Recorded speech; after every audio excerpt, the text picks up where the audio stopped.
Hello foodies, welcome to healthy food healthy family. இன்றைக்கி நம்ம ஷோவில் பார்க்க இருக்கிறது என்னென்னு பார்த்தீங்கன்னா, லாஸ்ட் வீடியோவில் வந்துட்டு துபாய் போயிட்டு நல்லா ட்ரிப் என்ஜாய் பண்ண வீடியோஸ்லாம் பார்த்துருப்போம். துபாய் ட்ரிப்பை பற்றி நீங்களே பார்த்துருப்பீங்க. அவ்வளோ சூப்பராக என்ஜாய் பண்ணியிருந்தோம் ஈச் அண்ட் எவ்ரி செகண்டும். அதுக்கு அடுத்து பார்த்திங்கன்னா கிளம்ப வேண்டிய நாள் வந்தாச்சு. நேராக வந்து துபாய் மால் போயிட்டு அங்கேயே ட்ரெஸ்லாம் ஷாப் பண்ணிவிட்டு அங்கே ஒரு ஃபேமஸான பயாரா சாக்லேட் ஷாப்பில் போயிட்டு different kinds of chocolates and டேட்ஸ்லாம் வாங்கிட்டு கிளம்பிட்டோம். ஸோ இப்போ நீங்கள் பார்க்குறது எல்லாமே வந்து டிஃப்ரெண்ட் கைண்ட்ஸ் ஆஃப் டேட்ஸ் தான் வந்து சாக்லேட் கோட்டிங் பண்ணி வச்சுருக்காங்க. எல்லாமே வந்துட்டு என்னென்ன தேவையோ வாங்கிட்டு அங்கேருந்து ஸ்ட்ரெயிட்டாக வந்து ஏர்போர்ட் கிளம்பியாச்சு. ஏர்போர்ட்டில் பார்த்திங்கன்னா எங்களை வழி அனுப்பி வைக்கிறதுக்கு வந்து முகேஷோட ஃப்ரெண்ட் ஃபேமிலி வந்திருந்தாங்க. ரொம்ப ரொம்ப சப்போர்ட்டிவாக இருந்தாங்க எல்லா விஷயத்துக்குமே. தேங்க்யூ ஸோ மச் அனில் அண்ணா அண்ட் ஃபேமிலி. அண்ட் ஒரு வழியாக வந்துட்டு ஃப்ளைட்டில் ஏறியாச்சு. அதுக்கப்புறம் பார்த்திங்கன்னா எப்போவுமே முகேஷ் வந்துட்டு இந்த இண்டோ மீல்ஸ்லாம் ஃப்ளைட்டில் வந்து ஆர்டர் பண்ணவே மாட்டாங்க. இந்த தடவை ஒரு ஏஜென்ட் தான் வந்து டிக்கெட் புக் பண்ணி கொடுத்தாங்க. அவங்க எல்லாமே வந்து பார்த்துக்கோங்கன்னு சொல்லிவிட்டு அவங்க ஃபுல்லாக பார்த்திங்கன்னா எங்களுக்கு இண்டோ மீல்ஸ் தான் வந்து ஆர்டர் பண்ணியிருந்தாங்க. அந்த நாங்கள் கனடாவில் ஸ்டார்ட் பண்ணி இங்கே வந்து இறங்குற வரைக்குமே எல்லாமே இந்தியன் ஐட்டம்ஸை தான் வந்துட்டு இருந்தது எங்களுக்கு. எது எப்படியோ எங்களுக்கு கிடச்ச எல்லா ஃபுட் ஐட்டமே ரொம்பவே சூப்பராக இருந்துச்சு. ஸோ எங்கள் கிட்ஸும் வந்து பார்த்திங்கன்னா கிட்ஸுக்குன்னு தனியாக கிட்ஸ் மீல்ஸ்லாம் ஆர்டர் பண்ணியிருந்தோம். அவங்களும் ரொம்பவே என்ஜாய் பண்ணியிருந்தாங்க. இவ்வளோ வருஷம் கழிச்சு சொந்த ஊருக்கு பிறந்த ஊருக்கு போகிறது வந்து ரொம்பவே சந்தோஷமாக இருந்தது.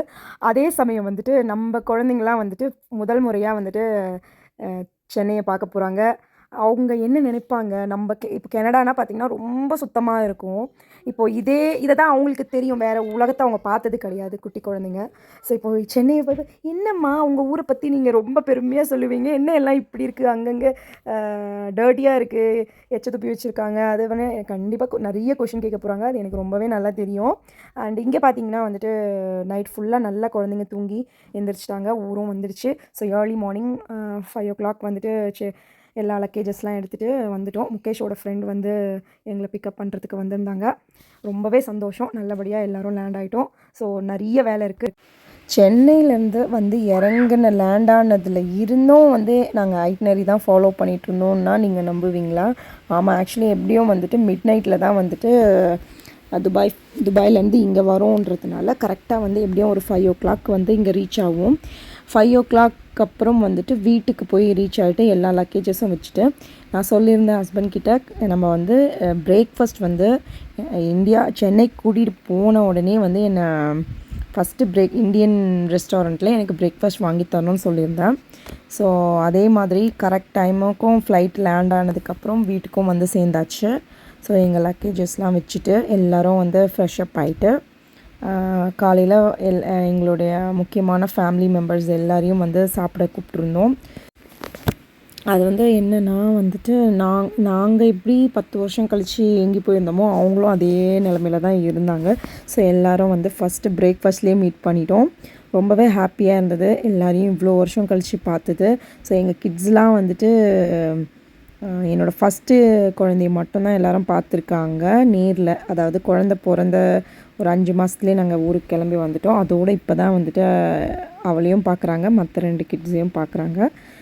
ஸோ ரொம்பவே சந்தோஷமாக அவங்களுக்கும் இருந்தது. அவங்களெல்லாம் பார்த்ததில் எங்களுக்குமே ரொம்ப சந்தோஷம்.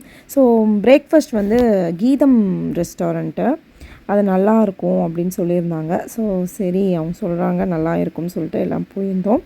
நாங்கள் கனடா போகும்போது 10 வருஷத்துக்கு முன்னாடி சின்ன பொண்ணாக இருந்த ஒரு பொண்ணுக்கே கல்யாணம் ஆகி இப்போ குழந்தையே பிறந்துருச்சுன்னா பார்த்துக்கோங்க.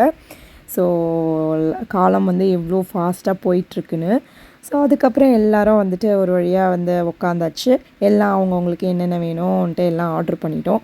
ஆர்டர் என்னமோ ஒரே மொத்தமாக கொடுத்துட்டோம். ஆனால் வந்த ஃபுட்டெல்லாம் பார்த்திங்கன்னா ரொம்ப ஸ்லோவாக ஒன்று ஒன்றா தான் வந்துட்டு இருந்தது. அதனால் வந்த ஃபுட் வரைக்கும் எல்லோரும் ஆளுக்கு ஒரு வாய் 2 வாயின்ட்டு ஷேர் பண்ணி சாப்பிட்டுட்டு இருந்தோம். அதுக்கப்புறம் அது சாப்பிட்றதுக்காக மட்டும் அங்கே போகல இல்லையா. ஸோ எல்லாருமே வந்து ஃபுட்டு வர வரைக்கும் ஜாலியாக பேசிக்கிட்டு ஃபன்னாக டைம் பாஸ் பண்ணிட்டு தான் இருந்தோம். அதுக்கப்புறம் ஒரு வழியாக வந்துட்டு ஆர்டர் பண்ண ஃபுட்டு எல்லாம் லைனாக வர ஆரம்பிச்சிது. எல்லோரும் எல்லாத்தையும் ஷேர் பண்ணிக்கிட்டோம், ரசித்து சாப்பிட்டோம். அண்டு ரொம்ப சந்தோஷமாக இருந்துச்சு. ரொம்ப நாள் கழித்து நம்ம ஃபேமிலியோடு உட்காந்து சாப்பிட்றதுன்றது வந்து ஒரு ரொம்பவே வந்து எங்களுக்கு ஹாப்பியாக இருந்தது. ஸோ 10 வருஷம் கழித்து இந்தியாவுக்கு வந்துட்டு நம்ம ரெஸ்டாரண்ட்டில் வந்து பிரேக்ஃபாஸ்ட் சாப்பிட்றதுன்றது வந்து எனக்கு வந்து பெரிய விஷயந்தான். அதுவும் வந்து அந்த ஆசையும் வந்து எங்கள் வீட்டுக்காரர் வந்து வந்த உடனே வந்து நான் கேட்டிருந்த மாதிரியே நிறைவேற்றிட்டாரு. ஸோ அதுக்கப்புறம் சாப்பிட்டு முடிச்சுட்டு ஃபைனலாக எல்லோரும் காஃபி ஆர்டர் பண்ணாங்க. அதே மாதிரி வந்துட்டு சாப்பிட்டு முடிச்சுட்டு காஃபியோடு எழுந்துட்டோம். ஸோ எல்லோரும் வந்துட்டு கொஞ்ச நேரம் வெளியே வந்துட்டு பேசிவிட்டு அதுக்கப்புறம் சரி இப்போ நாங்கள் வீட்டுக்கு வர முடியாது, எங்களுக்கு வந்து இன்னும் கொஞ்சம் பிளான்ஸ் இருக்குது. ஏன்னா என்னோடய சிஸ்டரோட கல்யாணத்துக்காக தான் வந்துட்டு இன்னும் வந்து கரெக்டாக 7 டேஸில் வந்து என்னோடய சிஸ்டரோட கல்யாணம். ஸோ அதனால் வந்து கொஞ்சம் பர்ச்சேஸ் பண்ண வேண்டியதாக இருக்குது. நான் வரும்போதே சொன்னேன் இல்லையா, ஐட்னரி தான் ஃபாலோ பண்ணிட்டு வரோம். அதே மாதிரி இப்போது 8-9 மணிக்குள்ளே வந்துட்டு பிரேக்ஃபாஸ்ட் சாப்பிட்டு முடிச்சுட்டு அப்படியே டி நகர் போயிட்டு சாரீ ஷாப்பிங் பண்ணணுன்ற பிளானும் இருந்தது. சாரீ அண்ட் அக்சசரிஸு இன்றைக்கே முடிச்சிடலான்ற ஒரு பிளான் இருந்தது.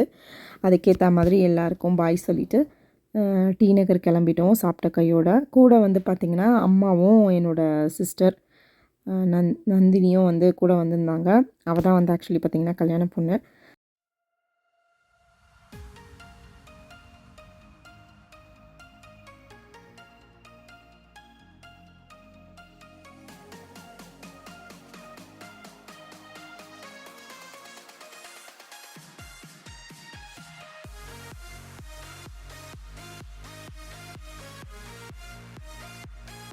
டி நகரை பொறுத்த வரைக்கும் நிறைய மெமரிஸ் இருக்குது. அது வந்து அவ்வளோ மெமரிஸ் இருக்குது. அது வந்து ஒரு நிமிஷத்தில் சொல்லக்கூடியதே இல்லை.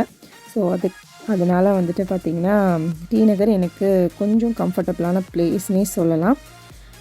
ஆனால் என்ன அங்கேனா கொஞ்சம் கூட்ட நெரிசல் அதிகமாக இருக்கும். அது ஒன்று தான் பிடிக்காது, எனக்கு மட்டும் இல்லை, அது எல்லாருக்குமே பிடிக்காது. ஒரு வழியாக அங்கே வந்து இறங்கும் போதே வந்து பார்த்திங்கன்னா இந்த டிராஃபிக்கில் வந்து வண்டி நிறுத்தி வர்றதுக்கே வந்துட்டு 12 மணி 1 மணிக்கிட்ட ஆயிடுச்சுன்னு நினைக்கிறேன். ஸோ ஆனால் வந்து வெயில் தாங்க முடியல. ஸோ அங்கே பார்த்திங்கன்னா ஒரு கடையில் வந்து அவ்வளோ ஃப்ரூட்ஸு வகையாக அடுக்கி வச்சுருந்தாங்க. அதை பார்த்தோன்னே சரி எல்லோரும் ஜில்லுன்னு கொஞ்சம் ஜூஸ் குடிப்போம்னு சொல்லிவிட்டு ஒரு கடைக்குள்ளே போயிட்டோம். எல்லோரும் வந்துட்டு ஜூஸ்லாம் குடிச்சு முடிச்சுட்டு நேராக அந்த கடைக்கு எதிர்க்கவே க்ராஸ் பண்ணோன்னே பார்த்திங்கன்னா ஆர்எம்கேவி தான் இருந்துச்சு. சரி எந்த கடை பக்கத்தில் இருக்கோ அங்கே பூந்துட வேண்டியது தான் சொல்லிவிட்டு எதிர்க்க இருந்த ஆர்எம்கேவிக்குள்ளே போயிட்டு சாரீ பார்க்க ஆரம்பிச்சிட்டோம்.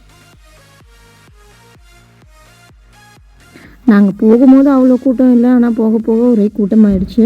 சரி வந்த வேலையை டக்குன்னு முடிச்சுட்டு கிளம்பலான்னு பார்த்தாலும் நம்ம மனசுக்கு பிடிச்ச மாதிரி புடவை எதுவும் அமைஞ்ச மாதிரியே தெரியல. ரொம்ப நேரம் ஆயிடுச்சு. நானும் ஒரு புடவையாக எடுத்து கட்டி பார்த்துட்டு அந்த மாதிரி ட்ரையல் பண்ணிட்டு தான் இருந்தேன். என்னால் முடிஞ்ச வரைக்கும் செலக்ட் பண்ணி எடுத்து வச்சுட்டே தான் வந்துட்டுருந்தேன். இருந்தாலும் வந்து எதை சூஸ் பண்ணுறதுன்றது ஒரு கன்ஃபியூஷன் போயிட்டே தான் இருந்தது. அது இந்த புடவைக்காக மட்டும் இல்லை, ஒழுங்கான தூக்கம் கிடையாது. அண்டு வந்துட்டு ஜெட்லாகு இதெல்லாம் சேர்ந்தே ட்ராவல் பண்ண அந்த அலுப்பு எல்லாம் சேர்ந்தே வந்து ரொம்ப சிரமமாக தான் இருந்தது. நானாக கூட பரவாயில்ல, குழந்தைங்களும் வந்துட்டு ரொம்ப கஷ்டப்பட்டாங்க. ஆனால் இன்றைக்கி நான் ரெஸ்ட்டு எடுத்துகிட்டு நாளைக்கு வரலாம் பார்த்தா நாளைக்கான ஐட்னரி வந்து தள்ளி போயிடும். ஸோ அதனால் வந்துட்டு இன்றைக்கி பண்ணதை இன்றைக்கி முடித்தாதான் நாளைக்கு நம்ம வேறு வேலையை பார்க்க முடியும். கல்யாணத்துக்கு இன்னும் வந்துட்டு ஒரு 5-6 நாள் தான் இருக்குது.